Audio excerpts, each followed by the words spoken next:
고맙습니다. 스테반 집사의 설교는 7장까지 이어집니다.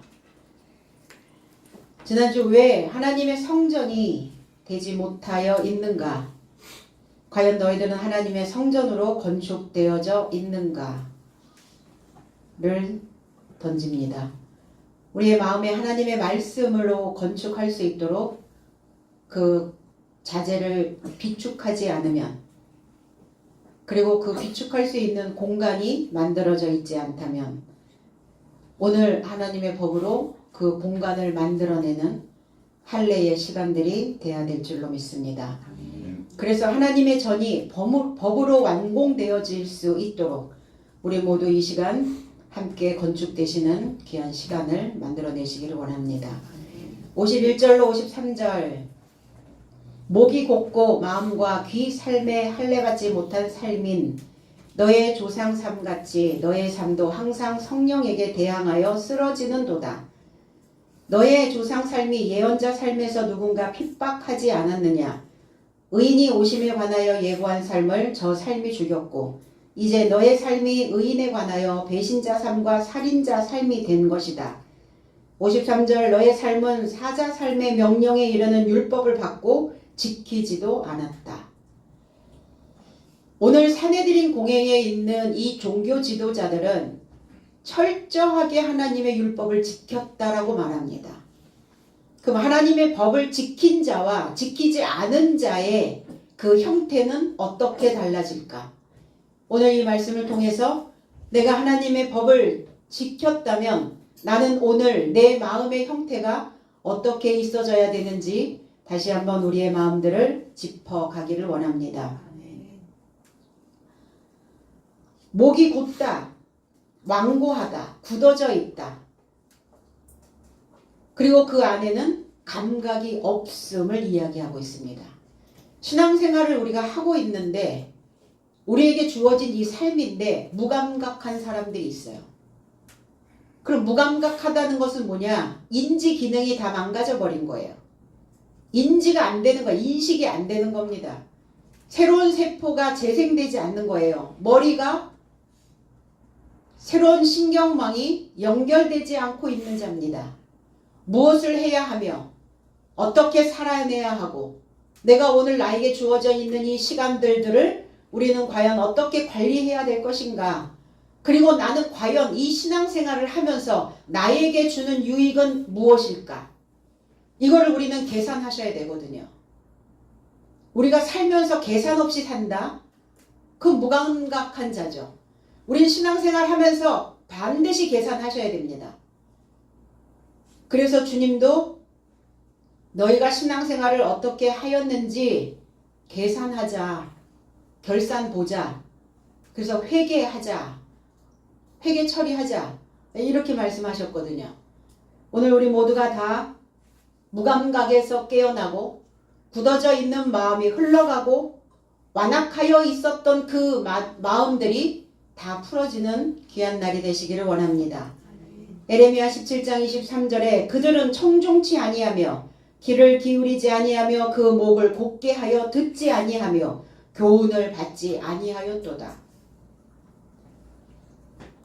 하나님의 법을 지켰다라고 말합니다. 문서에 있는 건 지켰겠죠. 아니, 문서에 있는 그 법조차도, 율법조차도 우리에게 주어지는 그 율법이 365가지의 율법인데 그거를 인간이 다 어떻게 지킬 수 있겠어요? 내가 지킬 수 있는 만한, 지킬 수 있을 것 같은 것들을, 그 조항들을 지켰다라고 생각을 하겠죠. 그런데 그들은 청종하지 않았다는 거예요. 법을 지키고 있는 자는 듣는다는 거예요. 그런데 청종하지 않고 귀를 기울이지 않았다는 겁니다. 그러면 청종한다는 것은 어떤 의미냐? 진리의 말씀으로 나 자신을 연마하고 있어야 해요. 그 물이 나의 사상과 부딪혀서 나의 사상을 삼켜버려야 되거든요. 무엇이? 진리가. 이것을 연마한 자의 모습이라고 말합니다. 그런데 내 물은 내 물대로 그냥 내 사상은 사상대로 흘러가게 내버려 두고 말씀은 한쪽으로 그냥 또 이렇게 옆에 도랑에 흐르게 하고 이건 청종하는 게 아니죠. 완전히 물갈이를 하는 거예요. 이걸 청종하는 자다 이렇게 표현합니다. 그러면 청종한다는 것은 뭐냐? 단순하게 그냥 그 지식적인 것만을 듣는 것이냐? 그렇지 않다는 거예요. 우리의 지각을, 우리의 지능을, 우리의 뇌를 깨워내는 거예요. 우리의 인지 기능을 살려내는 겁니다. 그래서 그 지능이 지각으로 그리고 그 지식적으로 지적으로 듣는 것을 우리는 청종하다 이렇게 표현을 합니다. 그런데 하나님에 대한 지식이 없으면 하나님에 대한 그 지적인 능력이 만들어져 있지 않으면 하나님의 소리를 들을 수 없다는 거예요. 그러니까 하나님의 소리를 들을 수 없는 그들이 과연 하나님을 청종했을까? 귀를 기울였을까? 아니면 자기 생각 속에서 무엇인가 그냥 이 정도면 됐어 라고 하는 어떤 위완 차원의 종교 생활을 했을까? 생각해 볼 문제라는 겁니다. 그래서 내 안에서 들리는 메아리, 내 안에서 들려오는 그냥 메아리 치는 그 종교의 허상을 붙잡고 그들은 믿고 있다라고 알고 있다라고 그리고 청종했다라고 그리고 하나님의 법을 나는 지켰다라고 이렇게 주장하고 있는 겁니다. 그런데 그들의 물은 바뀌지 않고 있는 거예요. 그들의 삶의 태도는 변화되지 않고 있는 겁니다. 그럼 과연 그들이 귀를 기울여 청종했을까에 대한 의문을 우리는 제기해 봐야 되는 겁니다. 귀를 펴야죠. 그래서 이 귀가 천평이라 이런 말을 합니다. 귀가 천평. 귀가 넓어야 돼요. 근데 뭐가 흔들리느냐? 귀가 흔들리는 거예요. 팔랑귀가 돼서 그 들려오는 그 소리에 민감하게 반응하고 들려오는 그 소리마다 민감하게 우리가 움직이게 되는 겁니다. 귀를 넓게 펴서 뭘 해야 되는가? 내가 가지고 있었던 나의 삶의 잘못된 구석구석에 박혀있는 잘못된 사상들을 바깥으로 버리는 거예요. 그럼 어디에서 나가야 최종적으로 그게 다 나가는 것이 될까? 귀에서 나가야 해요. 항상 귀에 머물러 있거든요. 귀에서 들리는 소리예요. 내가 그동안 살면서 만들어 놓았던 모든 저장고가 귀였습니다. 귀에서 들어오는 거예요, 마음으로. 그럼 마음에서는, 생각에서는 나갔다고 했는데 귀에 머물러 있는 거죠. 그러니까 여기까지 다 버리지 못하고 바깥으로 벗어내지 못하게 만들어 놓고 있으니까 또다시 솔깃해지는 거예요. 누구의 꼬임에 빠졌다, 무엇에 빠졌다 이러는 사람들은 뭐예요? 귀가 솔깃해졌어 이런 표현을 하잖아요. 마음이 생각이 솔깃해지는 게 아니에요. 귀가 솔깃해지는 거예요. 그러니까 여기까지 다 정리가 돼야 되겠죠. 귀까지. 그러니까 이 귀에 무엇을 담아두고 있느냐예요. 어떤 소리를 담아뒀느냐예요. 어떤 메아리가 계속 너의 귀를 울리고 있느냐는 겁니다. 그 목은 뭐 하는 곳이냐? 목은 많은 것을 산적해 두는 곳입니다. 그래서 목이 곧으면 아무것도 여기에다가 걸쳐 놓을 수가 없어요. 목이 구부러져야 그 구부러진 그 목에 하나님의 교훈이, 하나님의 지적인 능력이, 하나님의 그 말씀이 여기에 담겨진다는 거예요. 그런데 목이 고다, 뻣뻣해, 마음이 완고하여졌어, 완강해, 구부리지 않아.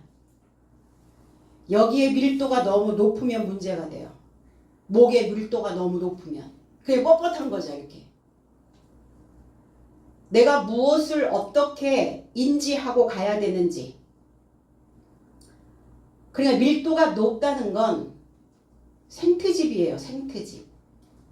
말도 안 되는 것들을 끌어다가 생트집 잡고 있는 사람의 모습을 우리는 목이 고다 있다 이렇게 표현합니다.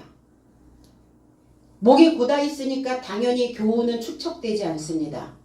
멍에 맬 수 없어요. 소의 목이 구부러져 있지 않으면 거기다 멍에를 어떻게 얹습니까? 사람의 목이 구부러져 있지 않으면 거기다 멍에를 어떻게 메울게 할 수가 있겠어요? 그러니까 그리스도는 오셔서 멍에를 메고 내게 와서 배우라 이렇게 말씀하셨거든요. 왜? 그 백성들이 목이 고다 있었기 때문이에요. 배울 준비 됐느냐? 고칠 준비 되어 있느냐? 네가 이 말씀에 묶일 준비가 되어 있느냐 물어보시는 거예요. 우리가 배운다는 것은 묶이는 겁니다. 묶이는데 목이 고다 있으면 묶이질 않아요. 멍에가 얹혀지질 않습니다. 개심 안 돼요. 그러니까 마음이 바뀌지를 않으니까 우리의 삶 전체가 다 고다 있는 거예요. 목이 고다 있는 인생이 되어져 버린다는 겁니다. 너희들이 그 교훈을 받지 않았다. 그 훈련에 동참하지 않았다는 거예요. 진리의 말씀으로 내 사상을 삼켜야 되는데 부딪히는 게 싫으니까 훈련하지 않는 거예요. 어떤 생각 하나와 이미 내가 가지고 있는 어떤 생각이 부딪히면 어떤 것이 더 옳은가, 그리고 내 삶에서 어떤 것이 내 안에 있어야 나에게는 유익인가를 따져봐야 된다는 거예요. 그러면 계산해서 내가 가지고 있는 것들이 불건강하다면, 행복하지 않다면, 바람직하지 않다면, 고집스러워져 있다면 그것을 버려야 되죠. 그럼 그건 훈련이 아니고서는, 훈련을 하지 않고서는 불가능한 일입니다. 사고의 훈련을 하지 않으면 고쳐지질 않아요. 너희들이 그것을 취하지 않았다. 교훈을 취하지 않았다. 우리가 교훈을 취한다는 것은 전쟁입니다. 쟁취하는 거예요. 하나님의 말씀을. 그냥 귀로 들어왔으니까 자연스럽게 들리는 소리, 그게 아니라 그것을 내 바탕에, 내 삶에 다시 만들어내기 위해서는 쟁취가 필요하다는 겁니다. 그러니까 너희들은 그것을 쟁취하지 않았기 때문에 실패한 자들이다. 그거를 너희들이 받지 아니하였느니라. 아니하였다. 너희들은 실패한 것이다.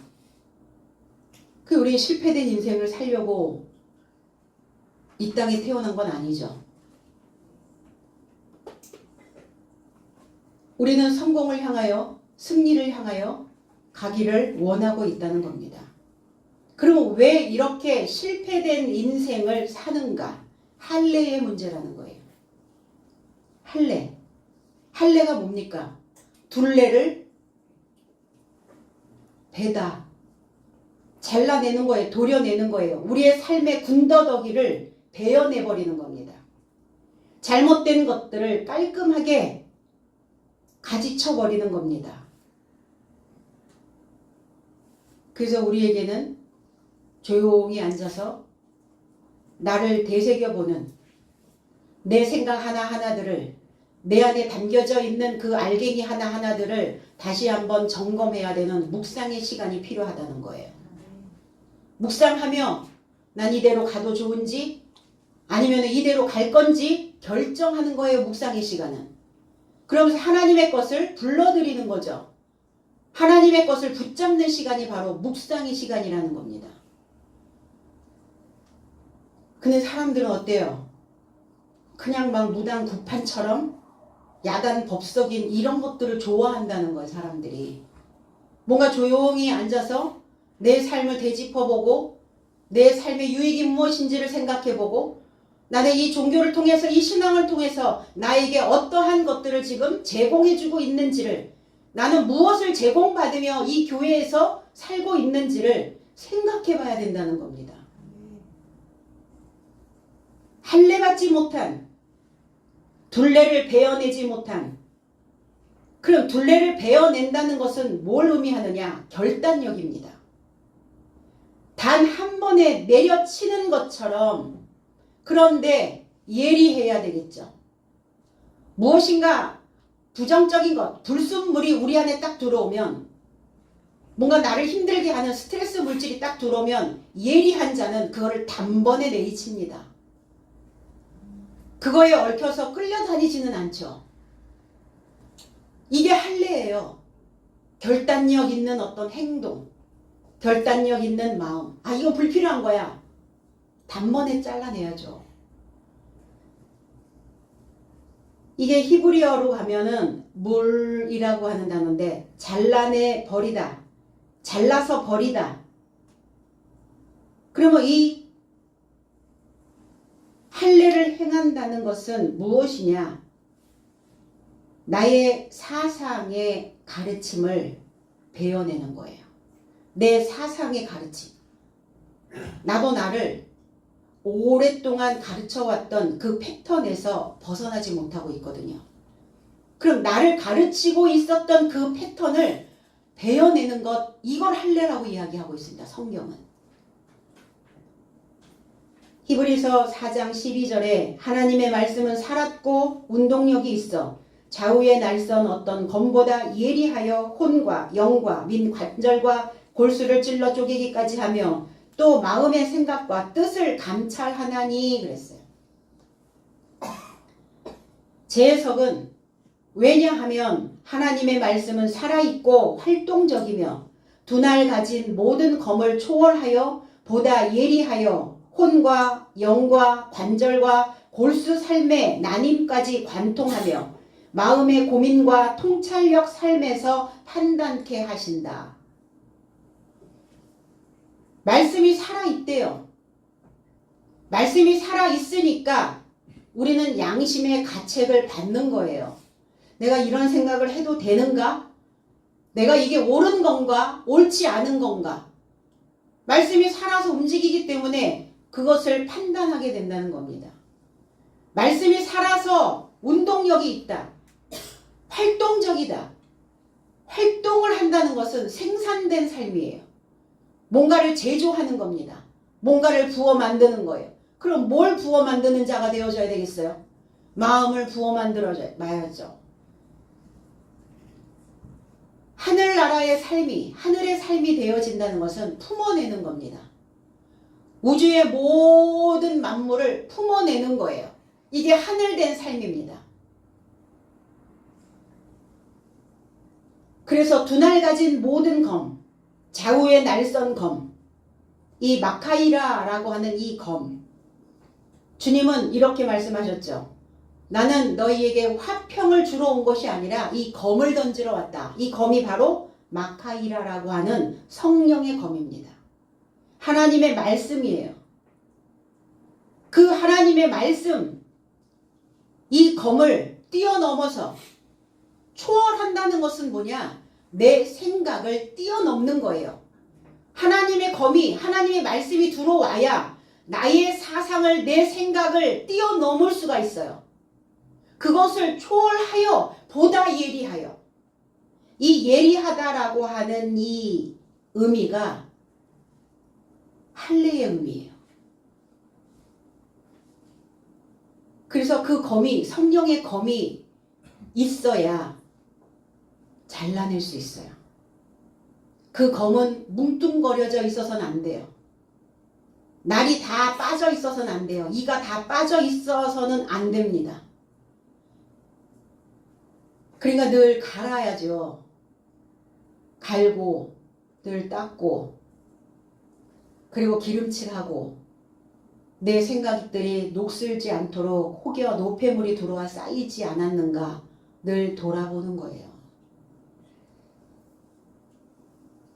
그래서 예리하여 잘라내서 무엇을 잘라내느냐? 혼과 영과. 혼은 뭡니까? 첫 아담에게로부터 받았던 목숨적인 것들이죠. 영은 뭐냐? 그것으로 인하여 더럽혀져 있는 더러운 영입니다. 더러운 기분, 더러운 마음, 더러운 생각, 더러운 습관, 꼬여있는 모든 것들, 이런 것들, 이 영을, 그리고 관절과 골수를, 관절은 아르모스라고 하는 건데 이게 접합의 의미도 있고 결합의 의미도 있고 결혼하다의 의미가 있어요. 결혼, 남편과 연결되는 겁니다. 나에게 자꾸 법을 주는 그 남편과 연결되는 관절, 뭔가 자꾸 연결시키는 이거, 뭘 자꾸 연결시키죠? 그러니까 하나님과 연결된 관절이면 너무 좋겠죠. 그런데 하나님과 연결시키는 관절이 아니라 무엇인가 나를 자꾸 중매하고 자꾸 연결시키고 뭔가 내가 그거에 올라타고, 그래서 탈 것, 병거라고 하는 의미가 있어요. 이 관절에 병거, 거기에 자꾸 착 올라오는 거예요. 어떤 감정에 우리는 자꾸 올라타죠. 어떤 마음의 병거를 만들어서 그 마음에 자꾸 내가 올라탄다는 겁니다. 그러면 그 마음에 내가 올라타면 어때요? 그 탈 것은 나를 끌고 다녀요. 내가 그 마음에 얹혀져 있기 때문에, 올라타 있기 때문에. 이게 관절이에요. 그럼 건강한 관절이 아니라는 거죠. 결국은 무엇인가 자꾸 중매시키고 결합시키고 결혼시키는 아내와 같은, 또 여자와 같은 신부의 속성이기도 해요. 그래서 골수를 쪼개내는, 골수는 마음의 깊은 곳, 뼛속 이렇게 얘기하죠. 그래서 관절은 첫 아담의 본성과 연결되어서 중매하고, 이 골수는 마음의 깊이 뼛속까지 병들어 있는 잘못된 본체여서 이것을 할례하는 거예요. 골수에 사무쳤어 이렇게 표현하죠. 그럼 뭐가 골수에 사무쳤겠어요? 뼈를 뚫고 지나가야, 뼈를 뚫고 들어가야 골수가 나오거든요. 그러니까 골수에 사무쳐 있었으니까, 골수에 새겨져 있으니까 얼마나 깊이 들어가야 되겠어요. 그 칼날들이. 생각해 보세요. 얼마나 깊이 말씀이 들어가야, 성령의 겸이 얼만큼 깊이 들어가야 내가 그동안 살아왔던 모든 잘못된 것들을 그냥 예리하게 도려낼 수가 있겠냐고요. 그래서 그 속에 있는 것들을 수술하는 외과 의사들은요, 아주 예리한, 그리고 예민한, 그리고 미세한 그 현미경을 끼고 수술을 합니다. 왜? 혹여 미처 발견하지 못하여 그 뼛속에 있는, 사이사이에 박혀있는 그 잘못된 세포들을 혹시 내가 도려내지 못할까봐. 하나님의 말씀은 현미경과 같아요. 그래서 우리를 관통하는 겁니다. 내 속에 들어오면 활동하는 거예요. 뭐 하라고? 잘못된 부분들을 잘라내라고. 그거 계속 너희 몸속에 가지고 있고, 생각에 가지고 있고, 마음에 가지고 있고, 귀에 가지고 있으면 병드니까, 힘드니까, 불편하니까. 이 할례예요. 그래서 잘라서 버려야 관절과 골수에 새겨져 응어리져 있는 이 사상들을 단번에 결단력 있게 베어버리는 겁니다. 사람들은 이렇게 얘기해요. 너는 왜 그렇게 변변치가 않니? 자, 이게 변변찮다, 변변치 않게 살게 된다, 이런 의미는 당당하지 못하거나 제대로 갖추지 못해서 부족한 면이 많이 있을 때 이렇게 변변치 않다라는 단어를 사용하게 됩니다. 믿음 안에서의 됨됨이, 신앙 안에서의 형편. 그럼 하나님을 믿는 우리가 변변치 않게 살면 되겠냐고요. 사람을 초청해 놓고, 하나님을 초청해 놓고, 아유 죄송합니다, 제가 변변치가 않아서 잡수실 게 없겠네요, 그럼 되겠냐고요. 오늘 우리는 하나님을 초청한 사람들이고 우리의 삶에 하나님을 불러들인 자들입니다. 그러면 신을 불러들였다면 변변치 않게 차려서는 안 된다는 거예요. 진수성찬 차리셔야 됩니다. 하나님의 말씀으로 한 상 가득 차려서 내 삶이 가득 채워지는 그 삶으로 만들어내서 하나님께 그렇게 말해야죠. 하나님, 변변치 않게 살았던 내 삶이 이제 하나님의 말씀으로 인하여 내가 생산되는 삶을 살게 되었고 나는 이제 그 변변치 않은 삶에서 벗어나서 이렇게 떡 한 상, 이렇게 떡 벌어지게 산의 진미를 차려낼 수 있는 삶이 되었습니다. 이제 저의 삶을 잡수시기를 바랍니다. 변변치 않은 상은 먹을 것이 없어요. 우리가 신앙생활을 하는 이유는 뭐냐면 이 변변치 않은 삶에서 벗어나는 겁니다. 그러니까 뭐 하셔야 돼요? 할례예요. 변변치 않은 이 삶을 잘라내는 겁니다. 도려내는 거예요. 굳어진 버릇, 잘못되어진 틀, 이거를 오늘 우리는 하나님의 법으로 할례해야 될 줄로 믿습니다. 이스라엘 백성들이 광야에서 금송아지를 만들어서 하나님으로 섬겼어요. 그들은 모세의 법에서 배우지 않고 마음이 완악해져 있었다는 겁니다. 골로새서 2장 11절에 그 안에서 너희가 손으로 하지 아니한 할례를 받았으니 곧 육정 몸을 벗는 것이요 그리스도의 할례니라. 그럼 우리가 받아야 되는 할례는 뭐냐? 그리스도의 할례라는 거예요.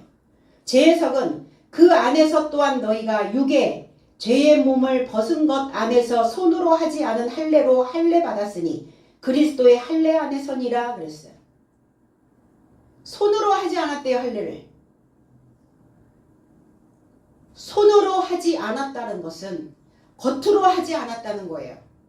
표면으로 하지 않았다는 거예요. 표면으로 아무리 내가 믿는 것 같고 믿는 척하고 열심히 믿는 것 같아도 이면이 아니면 내 내면을 할례하지 않으면 잘못된 것들을 내 속에 있는 것들을 도려내지 않으면 잘라서 버리지 않으면 그거는 할례가 아니라는 거예요. 그리스도의 할례는 어떻게 받는 것이 그리스도의 할례입니까? 기름 부음이에요. 기름이 부어지면 거기에 지적 능력이 만들어집니다. 이 지적 능력으로 할례를 받는 거예요. 아는 것으로 그 지혜로 할례를 하는 겁니다. 육적인 형태, 육의 몸을 벗었다. 육의 형태는 어땠습니까? 잘못하고 있거든요, 지금. 죄인의 모습이라는 거예요. 죄인, 범죄, 죄인이라는 게 뭡니까? 죄라는 게 뭐예요? 잘못하다예요. 잘못하다. 잘해야 되는데 잘못하고 살아. 그 죄인이라는 거예요. 그게 형태로 만들어졌어. 오랫동안 그렇게 마음 먹었고 그렇게 생각했고 그렇게 패턴이 만들어져 있었다는 거예요. 그의 그 형태를 도려내는 겁니다. 그럼 뭐가 있어야 되겠어요? 그리스도의 지식이, 그리스도의 지혜가, 그리스도의 기름 부음이, 그 능력이 그게 있어야 돼요. 아, 내가 이럴 때가 아니지. 내가 왜 이런 마음을 먹고 살까? 흘러가는 시간 속에 내가 감당해야 되는 일이 있다면 그냥 마음 크게 먹는 거예요. 그런데 그 마음을 먹지 못하니까 계속 내 속에서 잘못된 것들이 계속 순환을 하는 거죠. 하나님의 영이 있어야 가능한 일입니다. 그래서 그때그때 나의 나쁜 마음을 도려내는 것입니다. 너희들이 성령을 거스렸다. 안티피토라는 단어예요. 거스렸다. 성령에게 저항했고 하나님의 거룩한 영을 반대하였다. 그래서 넘어져 버린 거예요. 그들이. 옆으로 쓰러져 버린 거예요. 성령을 내가 언제 거부했습니까? 우리 안티펜 이러죠.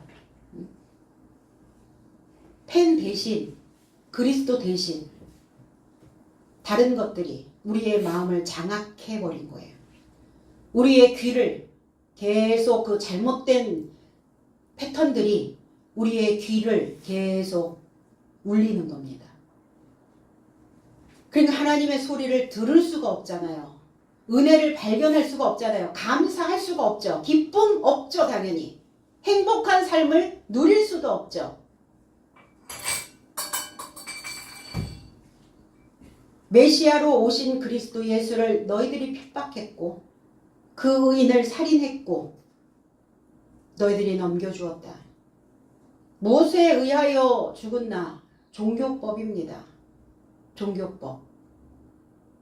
틀이 너무 강해서 어떤 다른 법이 들어오면 받아들이지 않는 거예요. 너무나 완강한 거예요. 너무나 완고한 거예요, 그들이. 자기들의 생각에서 이걸 다른 것으로 인정을 하지 않고 틀린 것으로 받아들이니까 이 레이더에 적으로 인식을 하는 거죠. 적으로 인식을 하니까 공격하겠죠. 저항하고 반대하겠죠. 핍박, 디오코라는 단어인데 추적하다, 박해하다. 디모데후서 3장 12절 무릇 그리스도 예수 안에서 경건하게 살고자 하는 자는 핍박을 받으리라. 제석 또한 그리스도 예수 안에서 경건하게 살고자 하는 삶이 추적을 받을 것이다. 저와 여러분들은 다 추적을 받고 있습니다. 경건하게 살고자 하면 할수록, 내가 의롭게 살고자 하면 할수록 우리는 계속 추적을 받아요. 그러면 누가 우리를 추적한단 말입니까?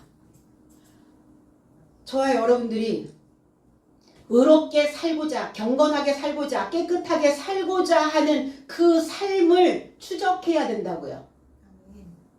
믿음 안에 머무르며 경건하게 사는지 우리의 삶을 추적하며 쫓아온다고요. 내 삶을 계속 추적하며 그리고 감시하며 그리고 감독하며 내가 나를 추적하고 하나님이 나를 추적하고 법이 나를 추적하여 우리를 경건하게 의롭게 만들어낸다는 겁니다. 그러니까 하나님의 법이 나를 추적하지 않는 인생들은 어떨까요? 망가지죠. 그래서 망나니가 되는 거예요. 그러니까 하나님의 계명으로 경건의 능력을 지키며 가는 삶을 많은 사람들이 쫓아와 본을 삼는다는 거예요. 그 이 쫓아온다는 거, 추적한다는 거.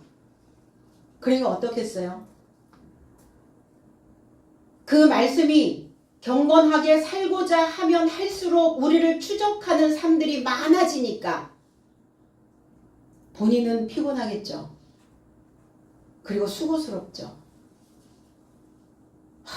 내가 어쩌다가 하나님을 믿게 되었나 그런가요? 내가 이렇게 경건의 본을 보여야 되니까 난 너무 사는 게 너무 피곤해.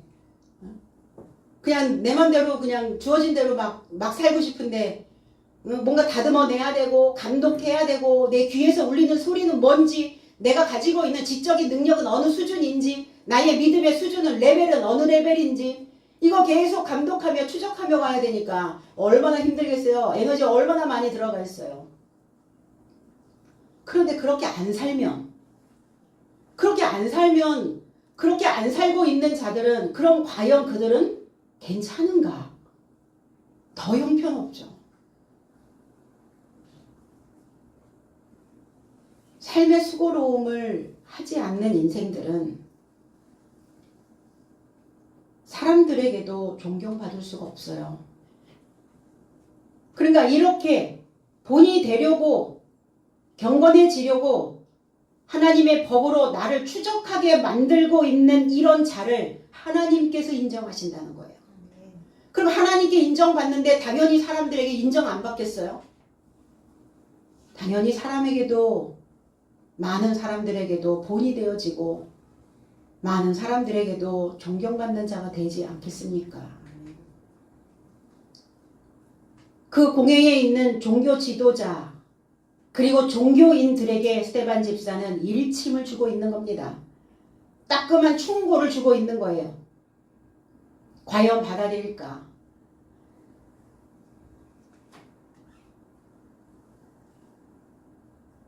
구약에서 이미 말씀해서 메시아가 예언자가 올 것에 대하여 다 미리 알려주셨어요. 예고하셨어요. 예고편 보여주셨다고요. 구약에서. 예언자들을 통해서 메시아에 대한 소식을 들었는데 말씀이 육신이 되어 오신 의인을 너희들이 살해했다. 그리스도 자체가 말씀이었다고요. 교훈이었다고요. 교훈은 어떤 거냐? 찌르는 거예요. 그래서 예리하여 그 관절과 골절을 다 쪼개내는 겁니다. 근데 그들은 그걸 받아들이기가 힘이 드니까 거부했던 거죠. 원치 않았던 겁니다. 너희가 그 의인을 잡아준 자다. 손에 넘겨준 자다. 배신자다. 반역자다. 누가 예수를 반역했는가? 누가 예수를 배신했는가? 장로와 대제사장들요. 그리고 또 누군가? 겉으로 하나님을 믿고 있는 자들이에요. 겉으로. 바깥으로. 바깥에 어디서 하나님을 찾을 겁니까? 어느 하늘에 하나님이 계신단 말입니까? 저와 여러분들의 삶이, 저와 여러분들의 사고가 하나님화되어져 있어야 되는데, 높은 수준에 도달해져 있어야 되는데, 우리 마음 안에, 내 내면 안에 힘은 만들어 놓지 않고, 내적 동기는 아무것도 없고, 다 바깥에 있는 것만을 소망하며 꿈꾸며 살아가는 이 모든 사람들이 다 하나님을 배신한 자고 하나님을 반역한 자라고 성경은 그렇게 기록하고 있는 겁니다. 그래서 유대인들의 표면적 할례가 아니다. 너희를 겉으로 무엇인가를 지켰다라고 말했다면 증거가 있어야 된다. 지킨 증거가. 그들은 내놓지 못하잖아요. 살인한 자다, 죽인 자다. 이 히브리어의 라짜흐라고 하는 이 살인이라고 하는 죽이다라는 의미는 산산조각으로 부수다, 바스러뜨리다. 내가 믿는 하나님을, 내가 믿고 있는 그 하나님, 그 하나님에 대한 믿음을 산산조각 내신 적 있으신가요? 내 믿음은 세워져 있나요? 아니면 바스러져 있나요?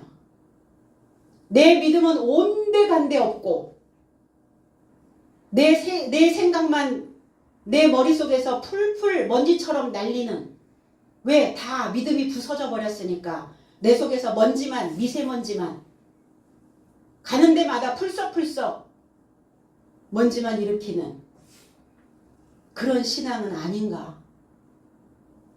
우리의 믿음은 세워져 있어야 해요. 어떠한 상황이 벌어져도 세워져 있는 자와 바스러져 있는 자의 삶은 다릅니다. 바스러지는 게 뭡니까? 낙심입니다. 바스러지는 게 뭐예요? 좌절이에요. 살 소망을 잃어버리는 겁니다. 그래서 결국은 자기 자신을 완전히 바스러뜨려 버리잖아요. 자기 자신을 완전히 산산조각 내버리잖아요. 가끔 장례식장에 그 위패에 십자가가 그려져 있는 그 위패를 가끔 봅니다. 근데 왜 죽었나? 병상가? 아니면 뭐 때문에 죽었나? 너무 사는 게 힘들고 낙심되고 좌절스러워서 자살을 했다는 거예요. 그리고 그 십자가가 너무 부끄럽잖아요. 믿음이 없이 사는 사람들의 모습이 자기 자신을 그렇게 산산조각 내버리는, 낙이 없고 소망이 없는, 하나님은 과연 어디 가셨나? 믿음은 있는가? 그 삶이 바로 하나님을 믿고 있는 자가 하나님을 부스러뜨려서 스스로 자기의 마음에 좌절이라고 하는 자리를 만들어내는 이 자가 하나님을 살인한 자다. 그래, 우리가 믿음 안에 있다는 건 대단한 행운입니다. 우리가 그래도 다 잃어버렸어도 이 신앙만 지키고 왔다면 이건 우리에게는 엄청난 축복이에요. 그래도 이 믿음이 있었기 때문에, 이 신앙이 있었기 때문에 나를 바스러뜨리지 않고 나를 산산조각 내서 날려버리지 않고 오늘 그래도 그 한 가닥이라도, 시로라기와 같은 그 한 가닥의 믿음이라도 붙잡고 있기 때문에 소망으로 가는 겁니다.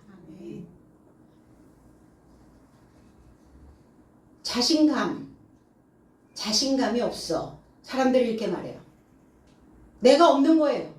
내가 없는데 내 안에 하나님이 계실 리가 없잖아요. 뭘 하든 어떤 일을 하든 다른 사람에게 피해를 주지 않고 범법자가 되어져 있지 않다면 우린 자신감을 가지셔야 돼요. 내가 살아 있어야죠. 내가 살아 있어야 내 안에 하나님이 계시는 것이지. 그래서 이렇게 좌절하고 낙심하고 이러한 삶이 바로 주님을 죽인 자들이다. 그래서 어떤 순간에도 우리의 믿음이 유야무야 되어서는 안 된다는 겁니다. 어떤 일의 결론이나 판단을 미룬 채 시간이 지나면서 관심 밖으로 멀어지도록 하는 이러한 상황을 유야무야한다, 이렇게 표현해요. 하나님을 관심 밖으로, 신앙의 이 시간들이 지나가면서 결론을 내리지 못하고 결단하지 못하고 할례하지 못하고 어떤 판단을 계속 미뤄두면서 유야무야 살아가는 인생들이, 적어도 신앙 안에서는 이 유야무야된 믿음이 신앙이 되어서는 안 된다는 겁니다. 하나님을 믿고 있다면 우리는 그 믿음으로 내 삶의 결판을 내고, 그리고 믿음은 나의 삶의 수준을 판가름하는, 신앙인들의 이 믿음을 판가름하는 시금석이 만들어져야죠. 시금석이 뭡니까? 가치나 어떤 역량을 판단하기 위한 기준을 위한 시험입니다. 시험. 시자가 시험할 시, 쇠금, 돌석. 그러면 시험해 보라는 거예요. 나의 믿음이 금인지 돌멩인지.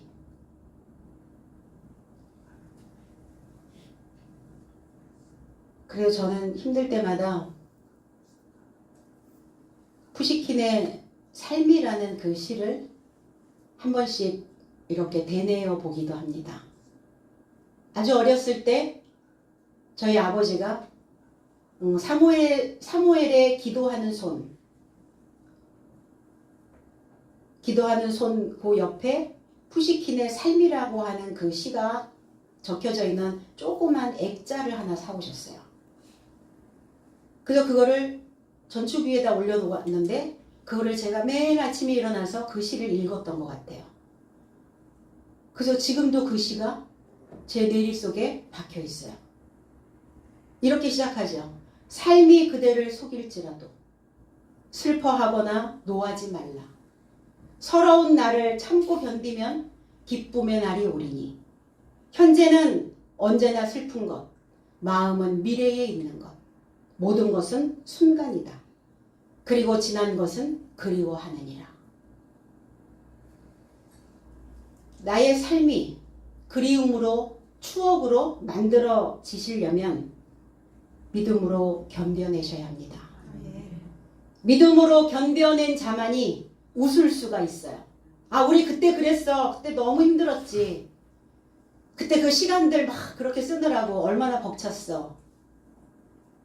견뎌내지 못한 자는 그 삶을 추억으로 만들어낼 수 없고 그리워할 수가 없어요.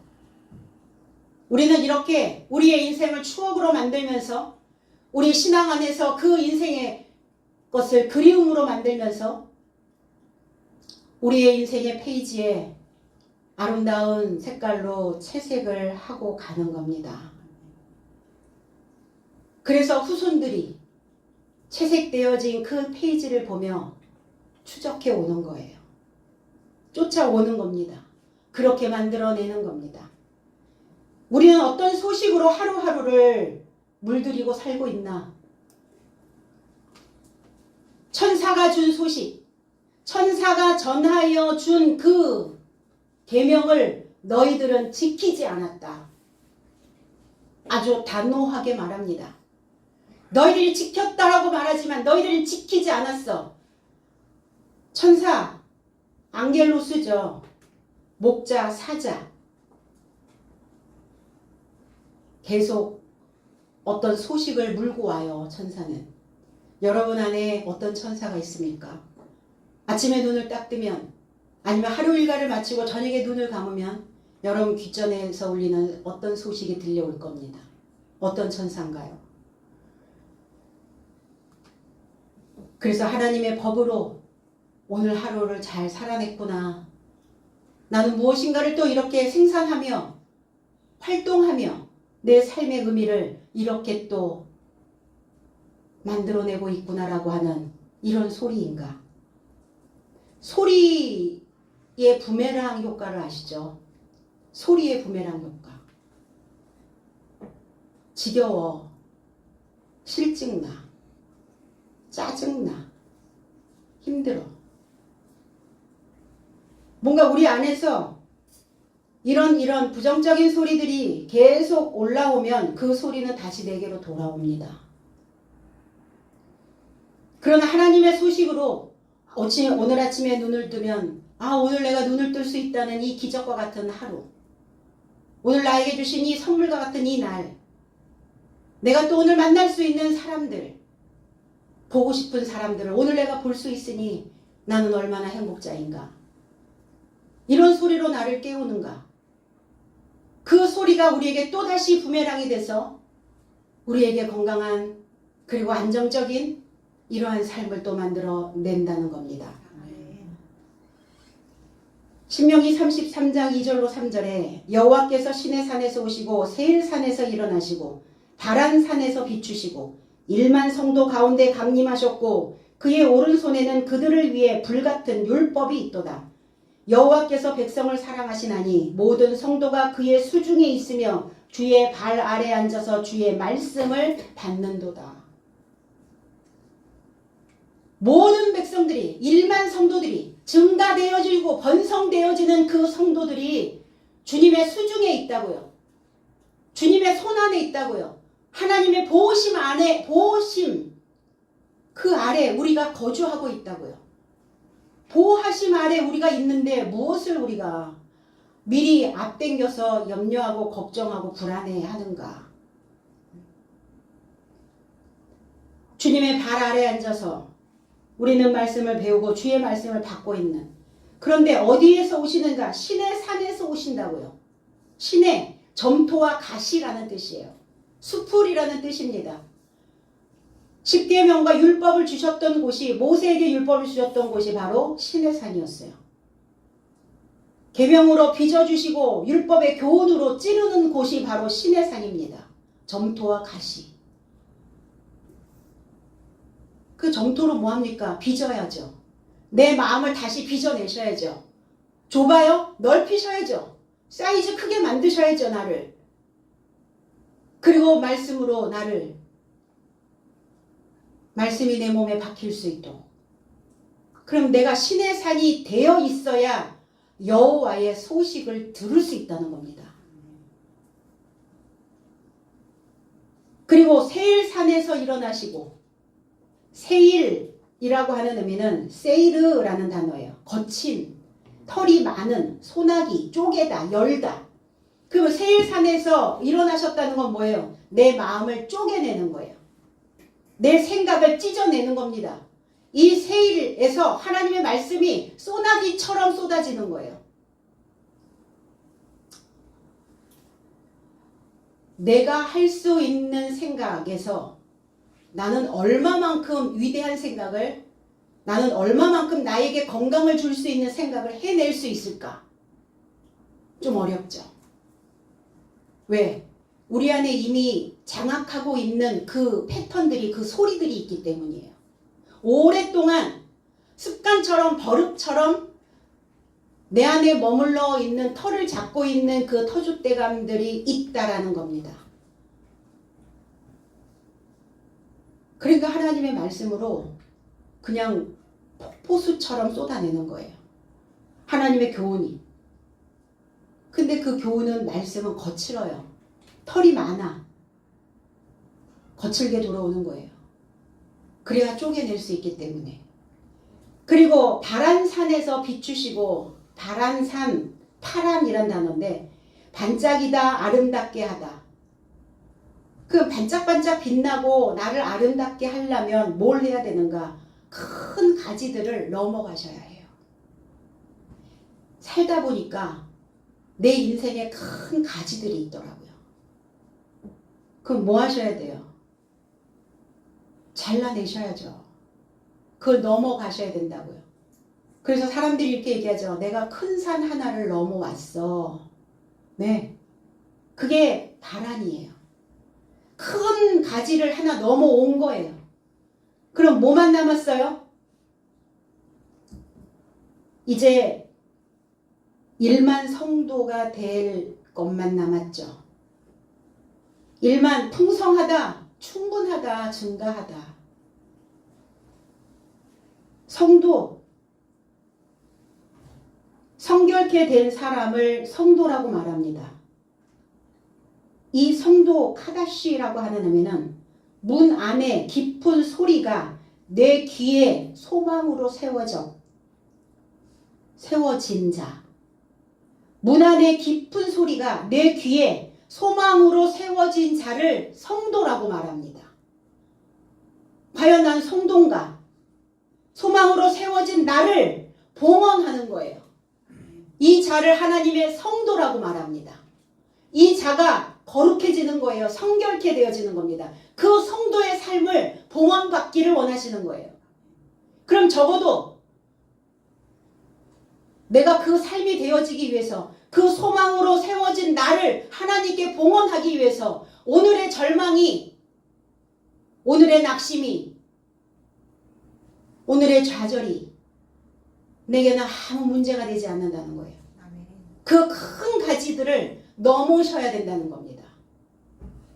뭐하는 한은, 내가 호흡하고 살아있는 한은 순간순간 넘어오죠. 순간순간 그 큰 가지들이 나를 가로막죠.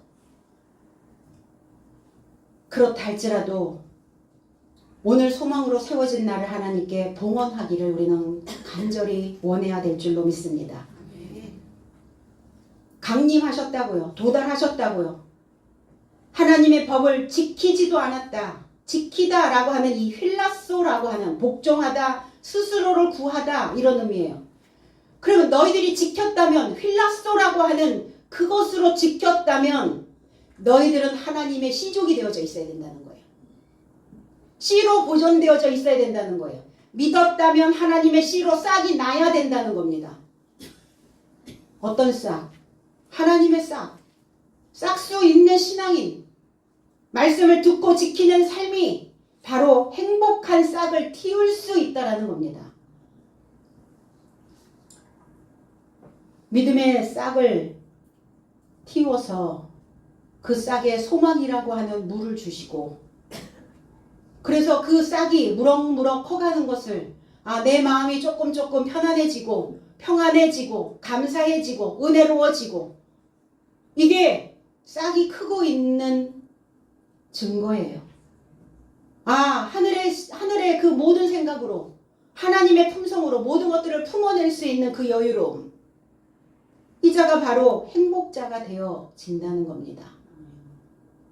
우리가 걸어가는 이 신앙의 길에서 그냥 내게 주어진 이 삶에 인내하시고 그리고 묵묵히 이 길을 걸어가며 묵상하며 우리 그리스도와 결합되어진 그 마음을 새롭게 다시 다듬어지고 다시 보수해서 우리 모두가 다 하나님의 법으로 할례를 행하는 그리고 우리의 내면에 우리의 내면에 하나님의 능력을 키워낼 수 있는 저와 여러분들이 되어지기를 나사렛 예수 그리스도의 이름 안에서 축복드립니다.